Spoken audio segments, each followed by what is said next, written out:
白天咳，晚上不咳，睡着了不咳。这个孩子反复咳嗽2个星期了，本来已经快好了，然后反复受凉所导致的，晚上不咳，白天咳，然后喉咙痛。是着凉了，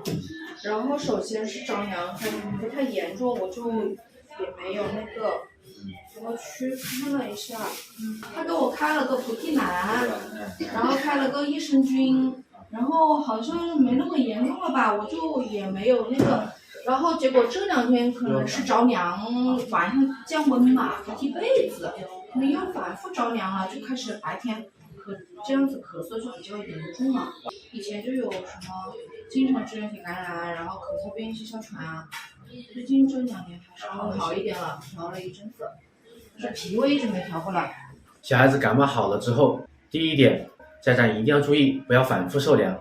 这个时候属于孩子脾胃功能比较虚弱，在恢复的时候抵抗力比较差，一定要及时盖好被子，添换好衣物。如果不注意保暖的话，孩子容易反复咳嗽。第二点，我们咳嗽的时候不能一味用清热化痰止咳的药，